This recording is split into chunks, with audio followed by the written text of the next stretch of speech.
Good no day badgers, this is One Angry Pagan. Right, and this is episode 3 of Enviro-Vid. Um, right, last time I did the executive summary, I think it was. Yeah, the executive summary, and the 5 overarching themes of the report.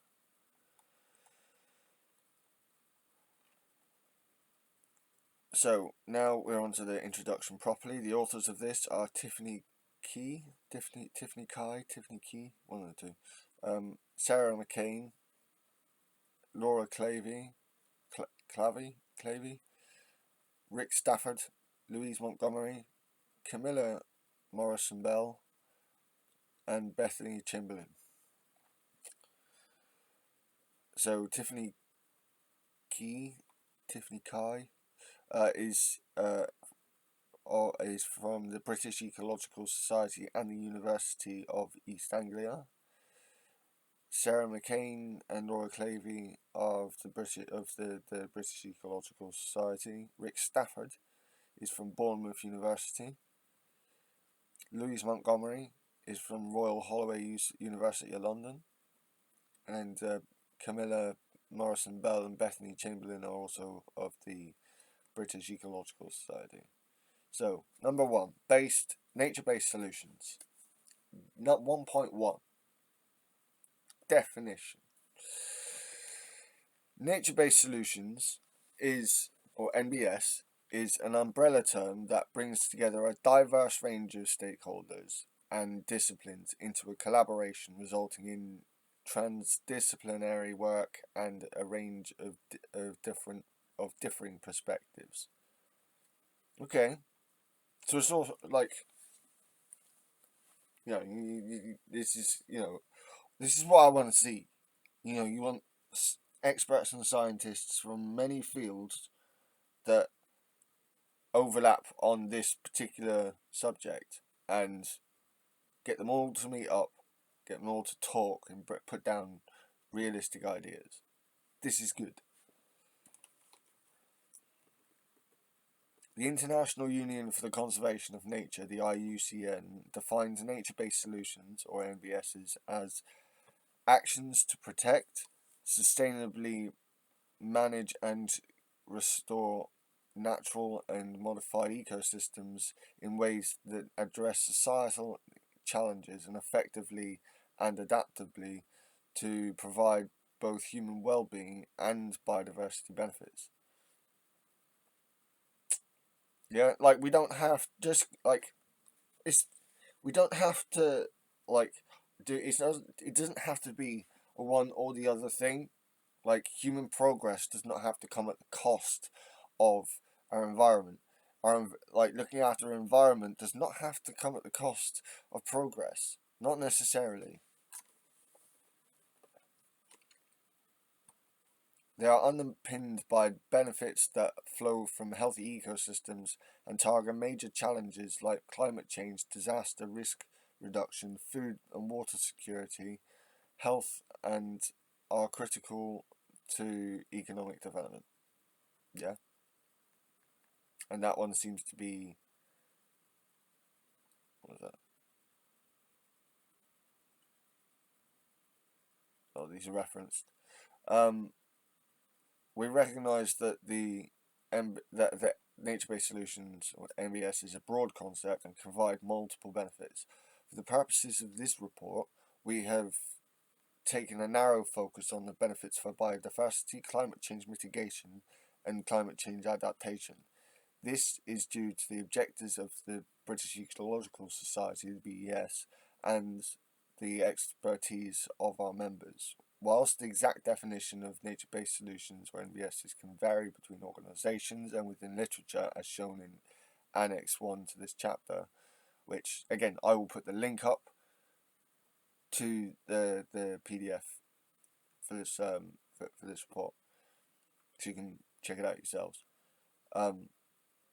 Oh, and please check out the previous episodes so you get a bit more of a...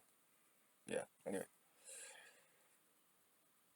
At the core of the concept is multifunctional benefits that can be derived from using nature as a solution to a range of problems. Now, if you've been, if you've listened to me for a while, you will know that it does my head in when people think that you can only go down one route to achieve something.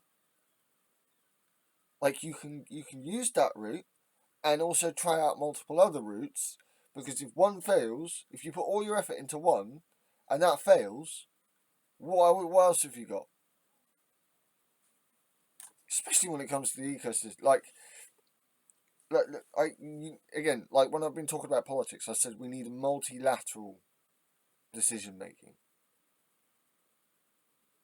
You know, not just many things need doing, but many different things can help in tandem and one after the other to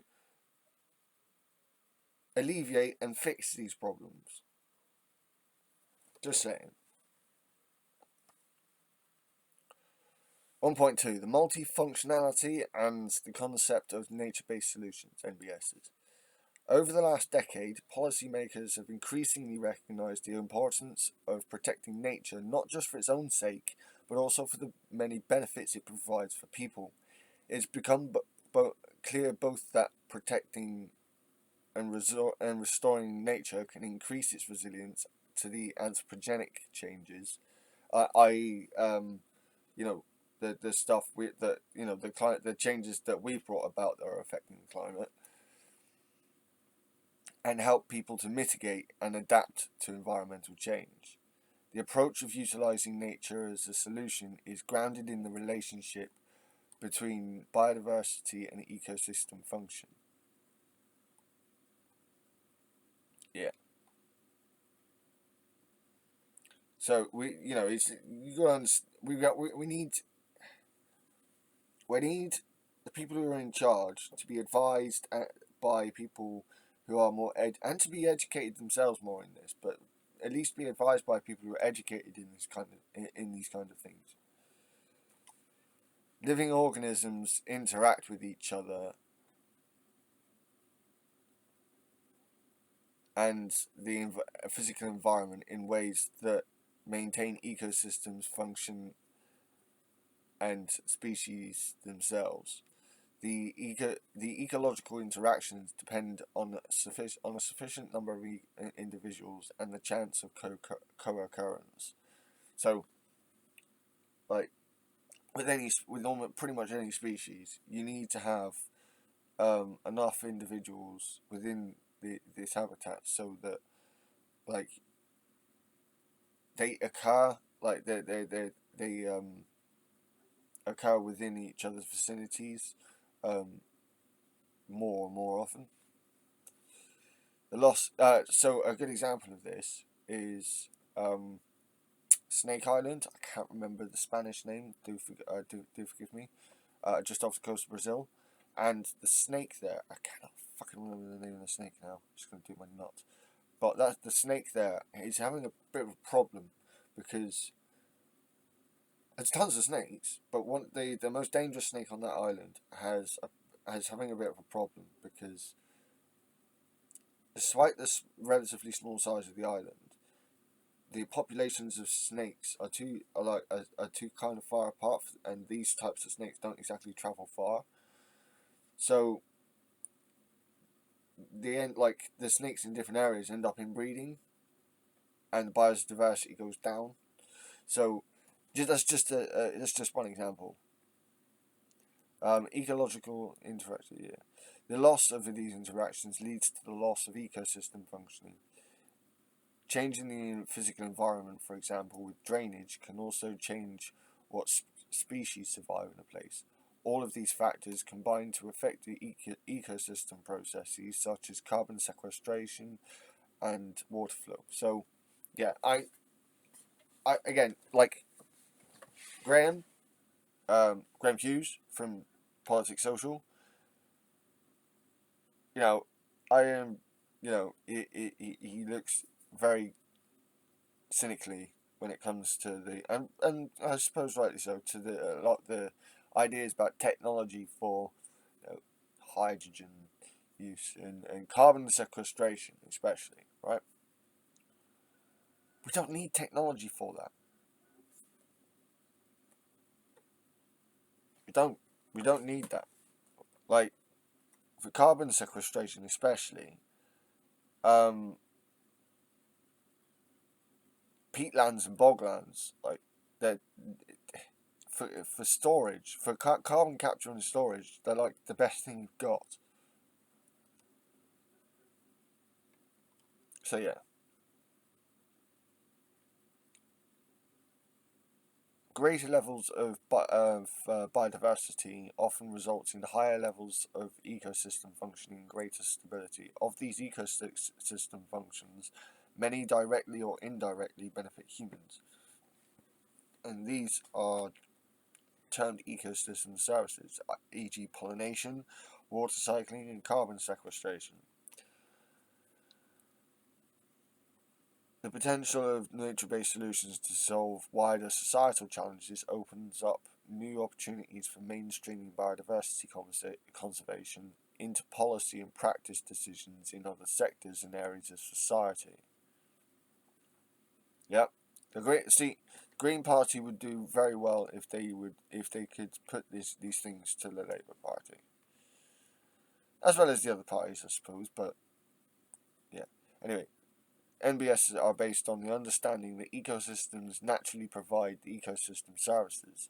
Therefore, the protection, sustainable management, and restoration of ecosystems can protect and enhance the provision of these services. However, it is important to recognise that nature-based solutions alone are not a panacea for climate change and biodiversity loss. They are an essential component of responding to climate change, but must be implemented alongside other efforts across society to reduce emissions, adapt to climate change, and reverse the decline in biodiversity.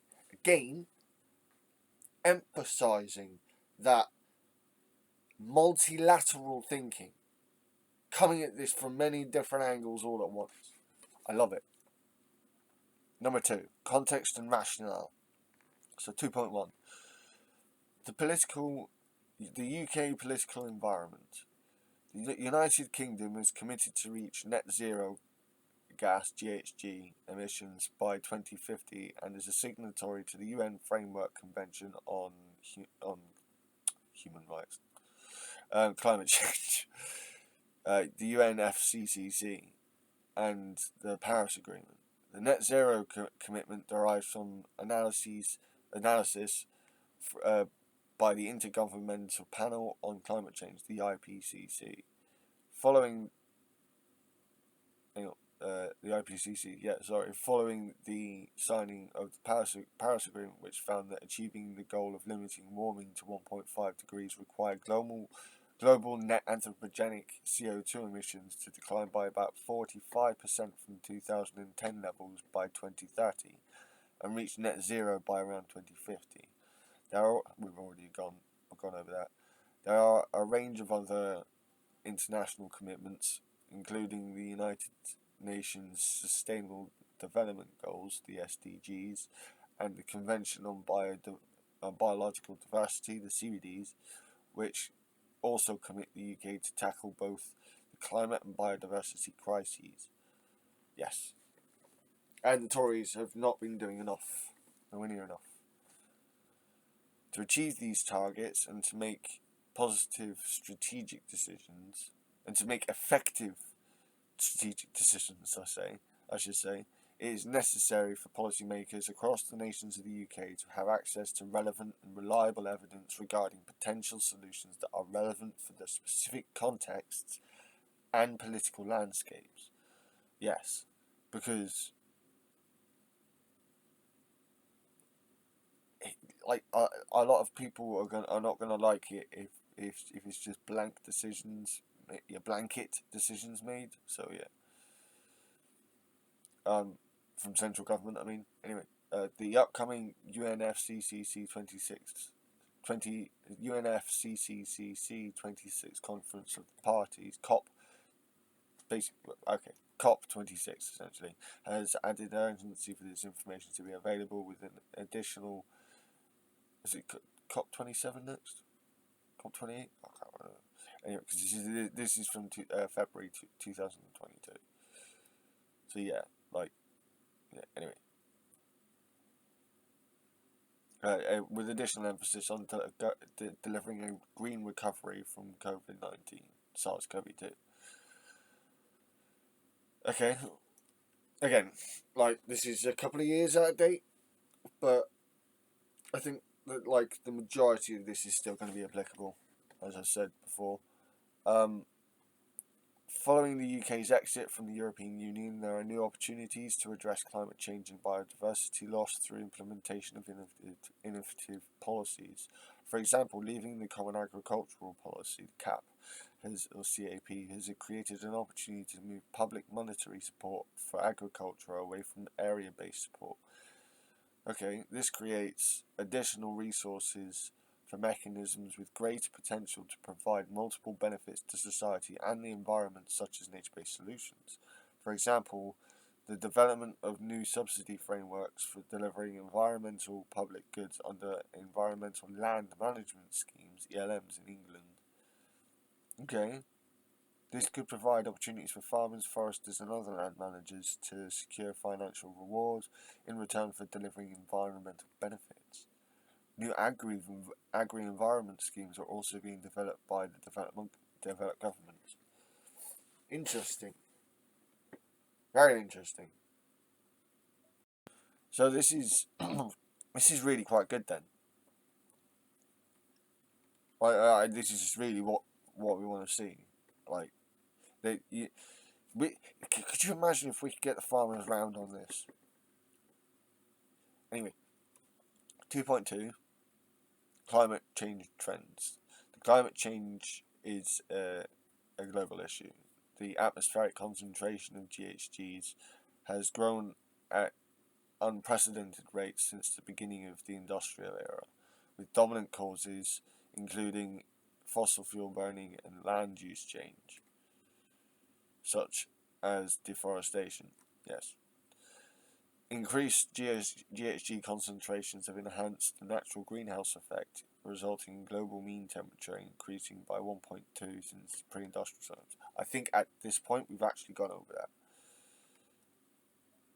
In the UK, the annual average land temperature in the most recent decade, 2009 till 2018, has been 0.9 degrees C warmer than the 1961 to 1990 average. Okay, fucking hell. That's a bit of a jump up. And the frequency of heat waves has increased. Yeah, definitely. There are also changes to rainfall patterns, which have led to increased flash flooding and droughts across different localities. This may result in shortages to water supply, with downstream implications on human health, agricultural production, and agricultural production. Yeah, very much so. Very much so. It had, like, we see flooding down on Torquay seafront fairly often, pretty much every year, and there's areas of Paynton that get a fair amount of flooding. And it's this problem of people going, oh, this would be a nice place to build, without thinking of where they're building, how they're building, what's around them, what can help deal with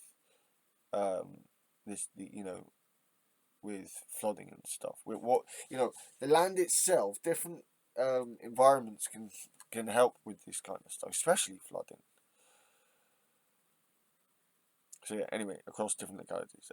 This may result in shortages to water supply, with downstream implications on human health and agricultural production.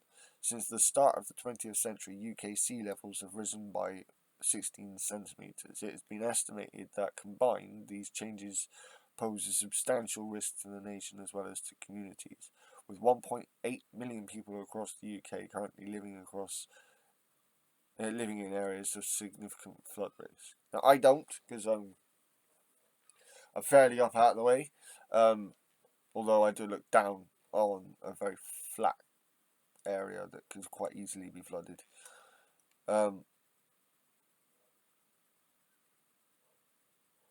Yeah, so there are also 2.6 million people projected to be living in areas projected with risk by the 2050s. Nature-based solutions, alongside other efforts, can play an important role in helping the UK to mitigate and adapt to some of the effects associated with climate change. Yeah. 2.3 Biodiversity trends. The recent Intergovernmental Science Policy Platform on Biodiversity and Ecosystem Services, the IPBES report, classified 25% of assessed species as threatened. In the UK, the State of Nature report described a 13% decline in average abundance of species and a 5% decline in average species distribution of terrestrial and freshwater species since 1970. It was also found that the key pressures on biodiversity come from agricultural management, climate change, pollution, climate change adaptation, pollution, urbanization, woodland management, land use change, and invasive species. There is a recognition across UK governments that we need to reduce environmental pressure and put people at the heart of biodiversity conservation and bring it into the conversation. Climate change has been identified as a key driver for biodiversity loss and has also led some species to change the timing of their seasonal life cycle patterns, distribution shifts, and local population changes. While some species can persist or adapt to climate change, others may go extinct. Adaptation and building resilience of ecosystems will play an increasingly important role in reducing the loss of UK flora and fauna by helping habitats and species, e.g. Natural England RSPB 2020, to respond to climate change.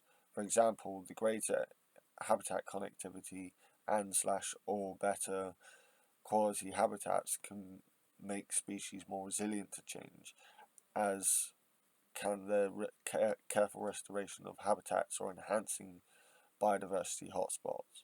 These measures can also facilitate change to new conditions. Yeah. So we are aware of what's happening.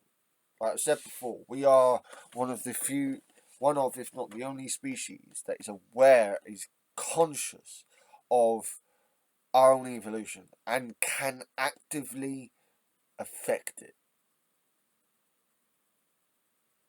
A lot of people really don't pay attention to this, or if they do, they're like, or they just refuse to. And it's no idea the power we actually have here. Like if many people are already working on these things, as we see here, and it's not just these guys. There are many other groups of people doing this, and not just in the UK either. Bring these people all together, or at least get this more into the national conversation. And this is why I'm glad the Greens got more people in Parliament, and I'm hoping more and more Greens get in Parliament over time. I'm also hoping that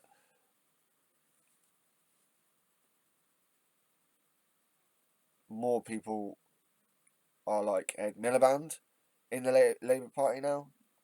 I'm not sure about that, but I can hope. Right? Actions to protect biodiversity from climate change need to be integrated with nature-based solutions, both to ensure nature-based solutions are resilient to climate change and maximise benefits to biodiversity. Okay. So, got a little bit. I got a bit left.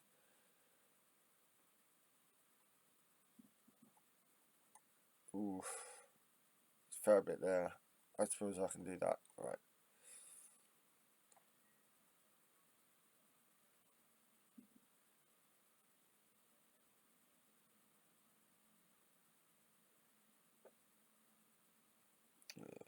So I'll just have a look to see how much is left on this bit, because I want, like I said, I want to do it episode by episode, so it's not to overdo myself. Okay, so 2.4 examples of how to address climate change and biodiversity loss through nature-based solutions, or NBSs. Climate change mitigation can be achieved via nature-based solutions by: number one, reducing carbon emissions, e.g., example, avoiding deforestation and restoring degraded peatland. Number two, increasing carbon sequestration in ecosystems, example, reforestation, peatland restoration, and agroforestry. Number three,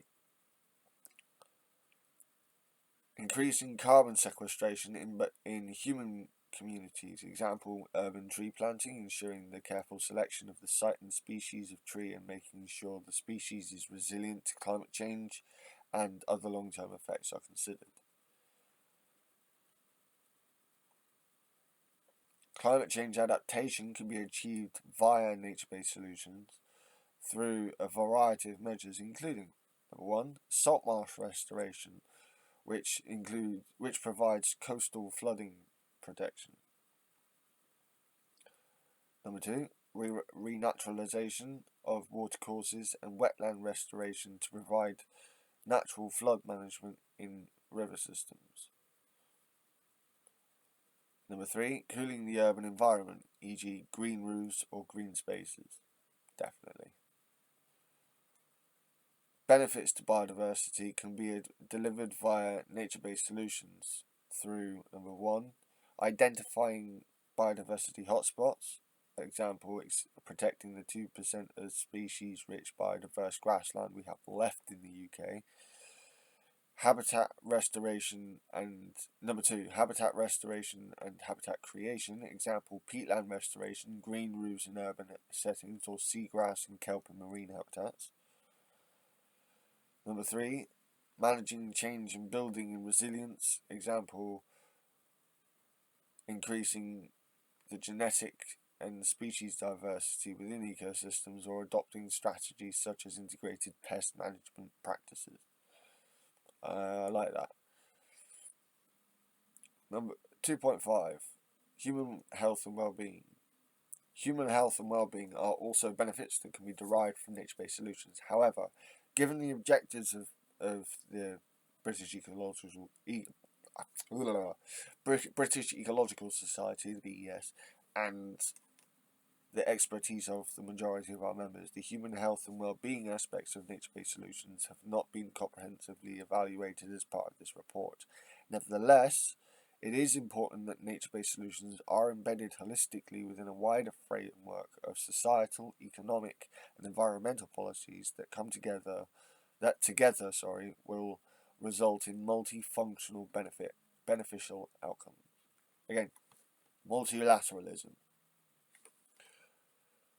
It is increasingly recognised that nature is an asset to humans. There is a wealth of research on how observing and engaging with blue surface water, i.e. Lakes and coastal waters, and green terrestrial areas, i.e. blue forests and parks, referred to as blue health and green health, can benefit the health and well-being of all age groups. Contact with the natural world allows synergistic benefits of physical activity and nature contact to buffer poor psychological health by allowing mental recuperation while prompting low activity for good and physiological health. So, it's more encouraging to be outside.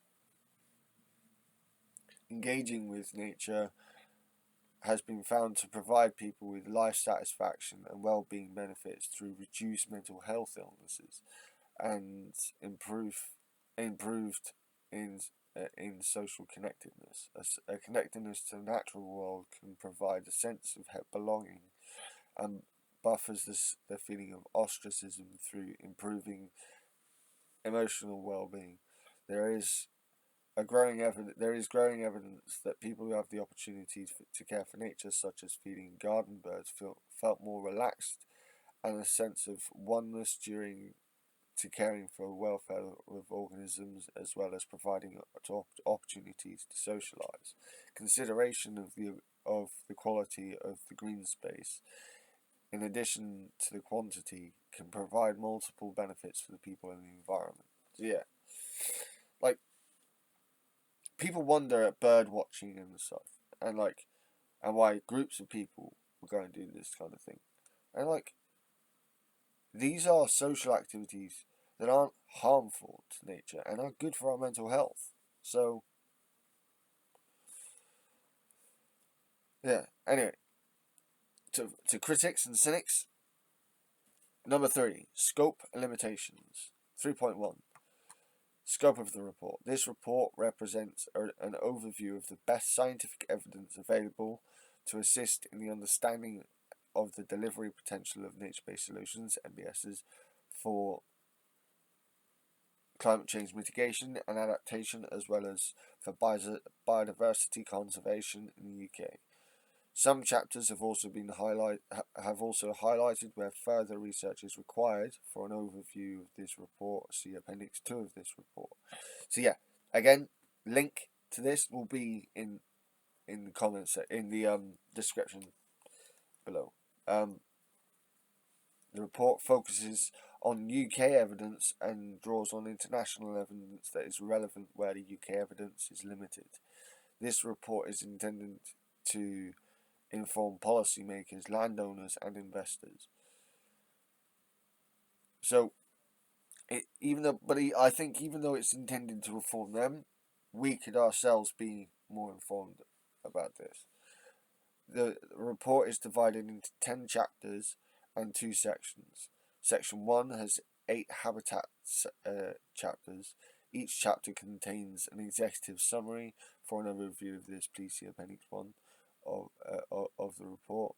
The definition of the theme: climate change potential, climate mitigation potential, climate adaptation potential, biodiversity value, relevant challenges and trade-offs.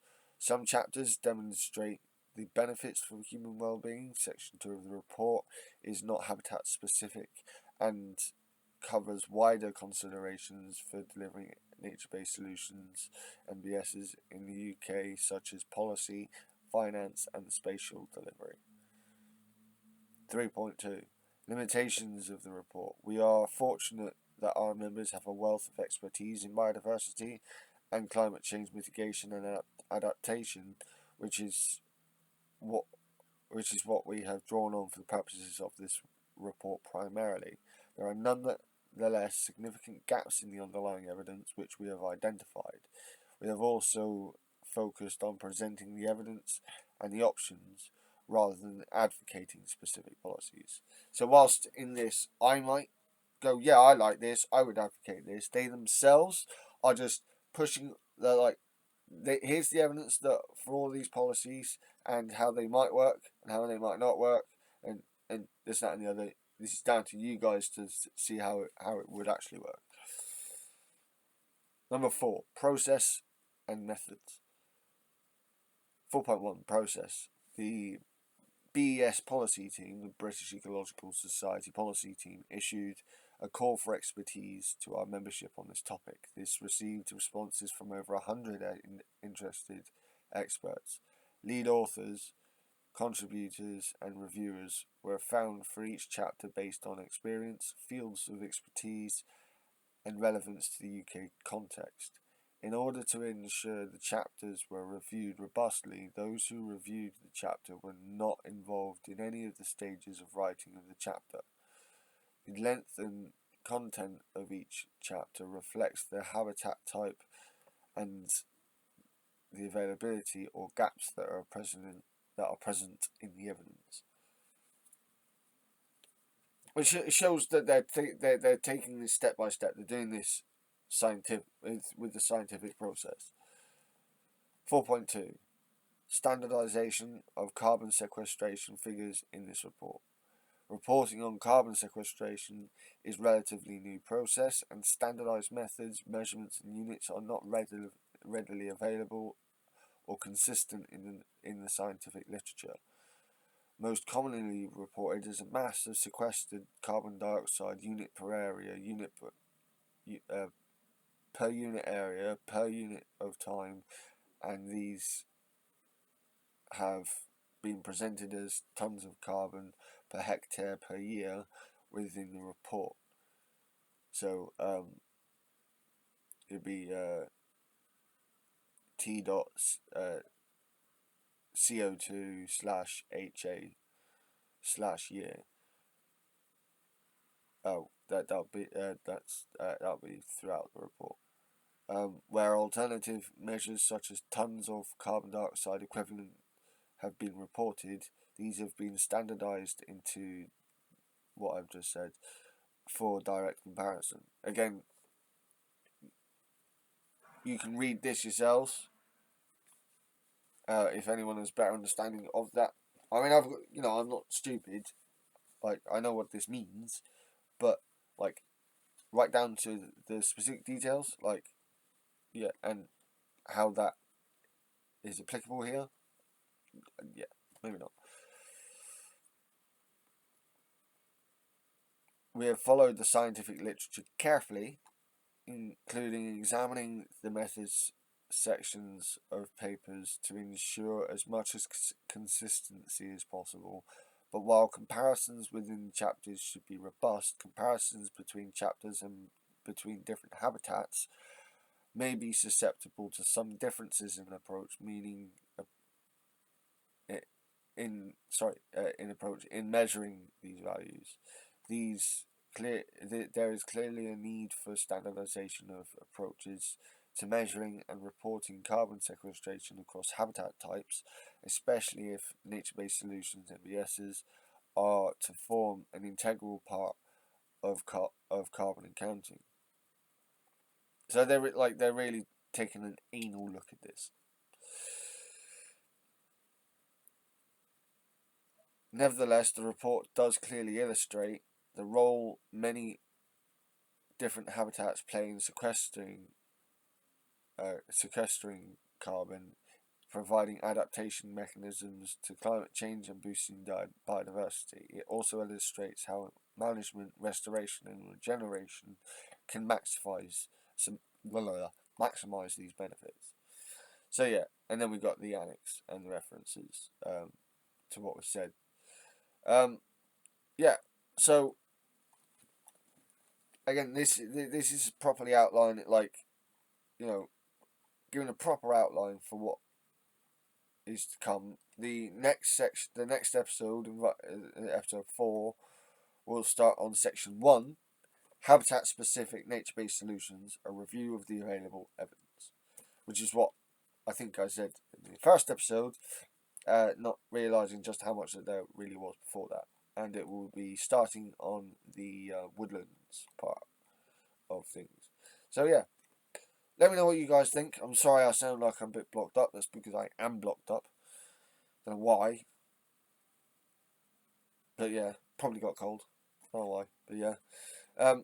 Yeah, let me know what you guys think. Like, again, I put the link to the PDF in the description. If anyone starts seeing like any of this kind of thing in Labour government policy, because it might just go right over my head without me realising sometimes. Please let me know in the comments. Like, let me know as soon as you think that Labour in government are actually trying to institute something in this report as we go through this. So yeah, this is a massive report. 191 pages in total. Yeah, this is a lot of detail, and again, like what I'm loving most really so far is again the multilateralism that's been heavily emphasized throughout a lot of the throughout most of this introduction section of these introduction sections, I should say, because we've done the foreword, we've done the executive summary, we've done the introduction, we've now finished finally, with the introduction. That's 3 episodes just on the just on the introduction to this. This is it's crazy, man. But yeah. So again, let me know what you guys think. If you've got more information related to this, please link it to me. Please, if you want to have a chat with this, you can find me on the Politics Social Discord, or you can find me on One Angry Pagan on Discord. A link should be in on my channel description. And yeah. So yeah, my shield at your backs, guys. Stay green. And look out for your badges. And also, please, I will repeat this, the viviparous lizard, most common lizard in across Europe. You find it even in Scotland. If you see it, let me know. Like, if you see one, look around for more. And if you see, like, let me know how, roughly, not exactly, just let me know, like, roughly what the numbers are looking like at the moment. Because it's one of it's one of the things that I myself am trying to study. So yeah, my shield at your backs, guys, and my sword at your service. Blessed be, and gold wield. Good faith.